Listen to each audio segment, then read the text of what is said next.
Alright guys, I welcome you all आज के बेहतरीन कंटेंट में, जिसमें हम क्या कवरेज करने वाले हैं। We going to talk about this person whose name is Hardeep Nijjar. अब ये हरदीप निज्जर नाम का जो व्यक्ति है इस टाइम सुर्खियों में है। वाई? देखिए, he is dead right now. He was killed in Canada only, and उसके बाद इंडिया कनाडा के रिलेशंस में कैसे चेंज आ रहा है, कैसे रिलेशंस ट्रेंड हो रहे हैं, वो सारी चीज आज हम क्लास में कवर करेंगे। We will also talk about के रेफरेंडम 2020 क्या चीज थी। We will also talk about Khalistan. We will also talk about prime minister Modi and Justin Trudeau, और हम देखेंगे वाई इसकी किलिंग के पीछे ऐसा बोला जा रहा है कि रॉ वॉज इन्वॉल्व। तो क्या सचमुच raw was involve behind his killing? क्या रोल था रॉ का हरदीप निज्जर में, और क्या हरदीप निज्जर का लिंक था खालिस्तान फोर्सेस के साथ?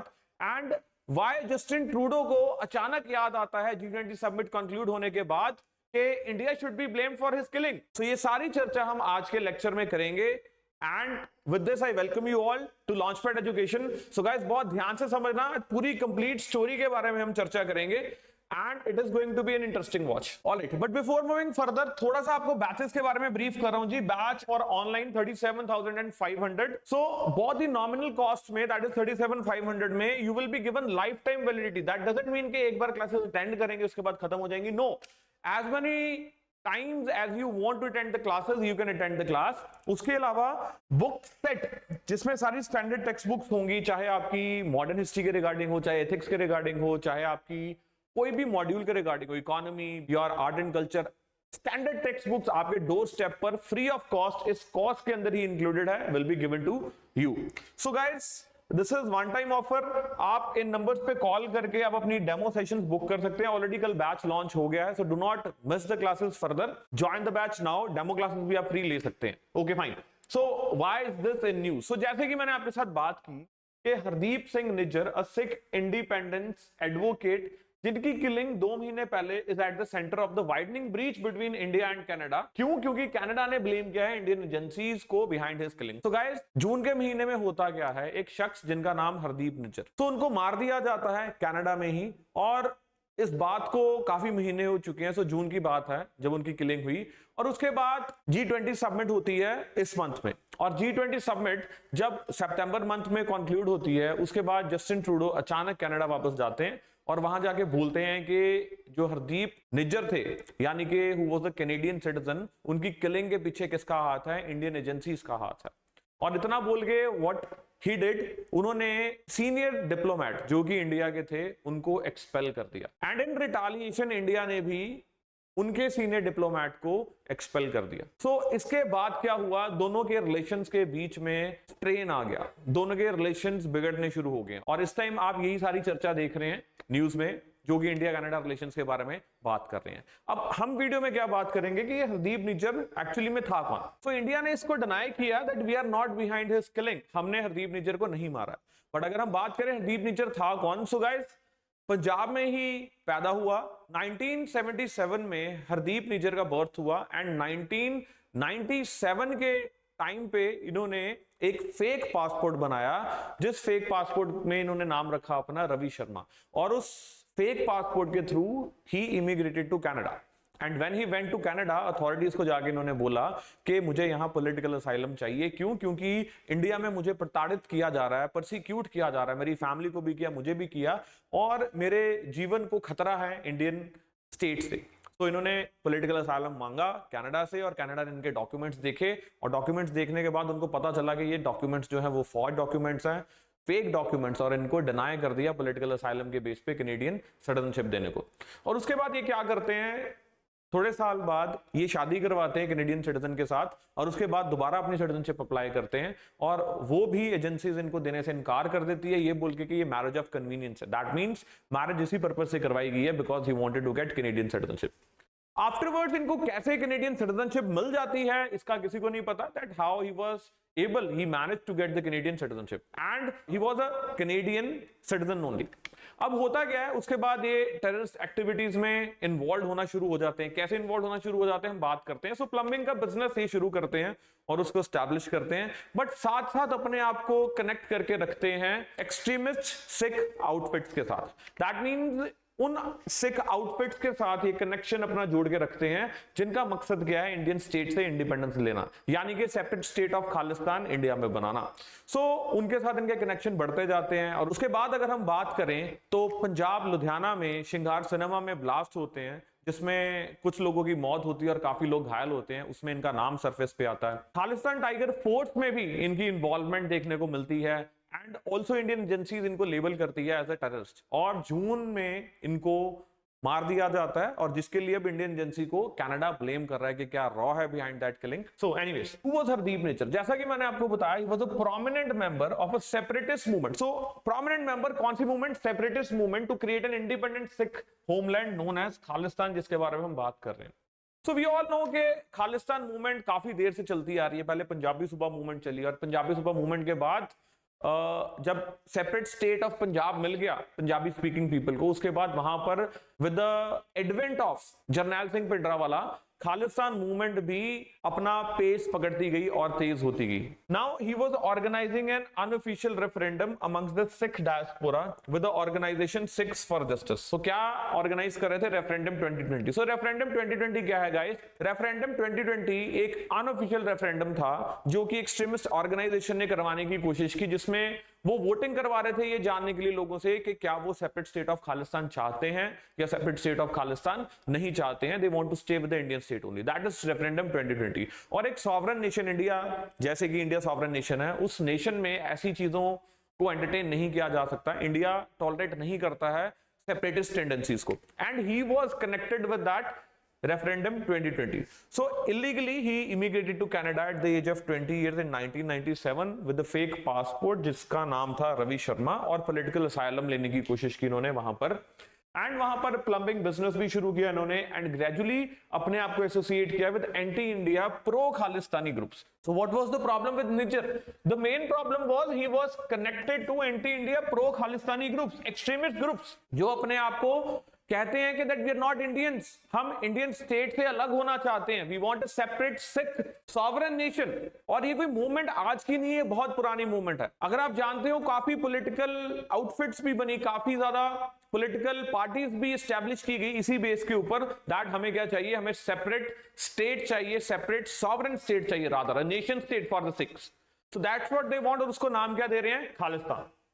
सो इन एन ओपन लेटर 2016 में मिस्टर निज्जर ने क्या डिक्लेयर किया? दैट मैं एक सिख नेशनलिस्ट हूं जो विश्वास रखता है और सपोर्ट करता है किसको? सिख्स को, उनके राइट को।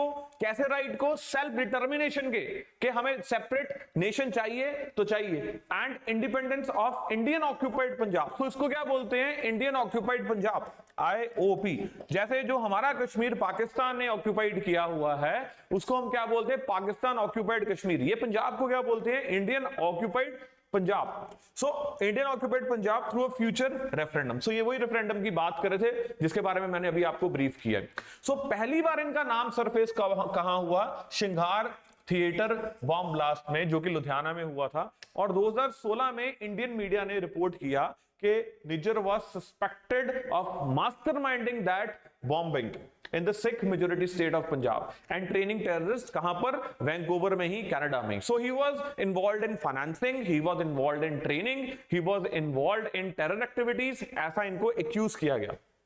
So 2020 में Indian authorities claimed Nijjar was a member of a banned militant group and designated him as a terrorist. So वो banned militant group जिसके बारे में मैंने आपके साथ बात की, खालिस्तान टाइगर फोर्स। सो खालिस्तान टाइगर के फोर्स, जो खालिस्तान टाइगर फोर्स के चीफ थे, उनको ये सपोर्ट भी करते रहे, फाइनेंशियली भी सपोर्ट किया। और जब उनको अरेस्ट कर लिया गया खालिस्तान टाइगर फोर्स के चीफ को, उसके बाद इन्होंने टेक ओवर किया खालिस्तान टाइगर फोर्स को। बेसिकली ये सारा क्या कर रहे हैं? They are against India, they want separate Sikh state called Khalistan. So last year Indian authorities ने एक्यूज किया निज्जर को involvement in alleged attack on Hindu priest. So Hindu priest पे अटैक, आरएसएस प्रचारक के ऊपर अटैक, रेफरेंडम 2020 में इन्वॉल्वमेंट, उसके अलावा खालिस्तान टाइगर फोर्स को फंडिंग देना, उसको लीड करना, ये सारी चीजें हमें क्या बयां करती हैं कि जो हरदीप निज्जर थे वो इन्वॉल्व थे इन सभी गतिविधियों में। सो नेक्स्ट, तो ये फाइनेंसिंग, जैसे कि हमने बात की financing, training, networking. So he had been also accused of running terrorist training camps in British Colombia,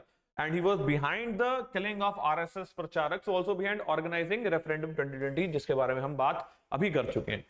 अब देखते हैं इंडिया कनाडा के रिफ्ट के बारे में। अब ऐसा बोला जा रहा है कि जस्टिन ट्रूडो यहां पर G20 समिट के लिए आए एंड प्राइम मिनिस्टर मोदी ने बहुत ही वोकल होके ऑब्जेक्शन किया इस चीज के ऊपर that why Canada is supporting Khalistani militants या why Canada is supporting the separatist. So mister Modi ने बहुत वोकल होके इसको उनके सामने इस बात को रखा and he was not very well entertained apparently, ऐसा जो न्यूज में आ रहा है। तो इसके चलते इनके अंदर भी इसका एक गुस्सा था एंड इनका प्लेन भी खराब हो गया था, और जब प्लेन खराब हुआ तब भी इनको कोई स्पेशल ट्रीटमेंट नहीं दिया गया। And then when he went back to the Canada, वहां जाके उन्होंने बोला कि इन्वेस्टिगेशन रिपोर्ट्स के अकॉर्डिंग हरदीप निज्जर की किलिंग के पीछे रॉ का हाथ था। सो गाइस, ये कोई नई चीज नहीं है कि रॉ किलिंग करवाती है किसी की कि नहीं करवाती है। Many Bollywood movies are also there. Right now Indian state is denying that रॉ is not behind anyone's killing. वैसे अगर कभी किलिंग करवाई भी जाती है तब भी इंडियन स्टेट कभी उसको एडमिट नहीं करता है कि हमने ये किलिंग करवाई थी। अब हरदीप निज्जर की किलिंग रॉ ने करवाई या नहीं करवाई लेकिन हमें नहीं पता, लेकिन उसका इफेक्ट क्या आ रहा है? उसका इफेक्ट ये आ रहा है कि राइट नाउ इंडिया और कनाडा के रिलेशंस के बीच में तनाव बढ़ता जा रहा है। और जब कनाडा ने इस रिपोर्ट के बाद सीनियर इंडियन डिप्लोमेट को एक्सपेल किया, इंडिया ने रिटालिएट करते हुए क्या किया, उनके डिप्लोमेट को भी एक्सपेल कर दिया और बोल दिया 5 दिन का नोटिस है, 5 दिन के अंदर अंदर आप हमारे देश को वेकेट कीजिए। एंड देन इसके अलावा इंडिया ने राइट नाउ कैनेडियन पासपोर्ट्स भी बैन कर दिए। दैट मींस कनाडा का कोई भी सिटीजन इंडिया में नहीं आ सकता है। सो टेम्परेरीली बैन कर दिया है कैनेडियन सिटीजन को इंडिया में आने से, बट जिनके पास ओवरसीज सिटीजन ऑफ इंडिया का कार्ड है या वैलिड इंडियन वीजा है उनको अभी मना नहीं किया गया है आने से।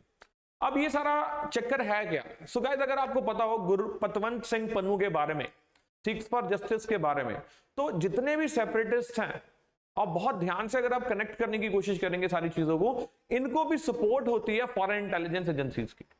फॉर एग्जाम्पल अगर हम बात करें CIA की, CIA which is the intelligence agency for United states of America, उनकी सपोर्ट हमेशा गुरपतवंत सिंह पन्नू को मिलती रही है।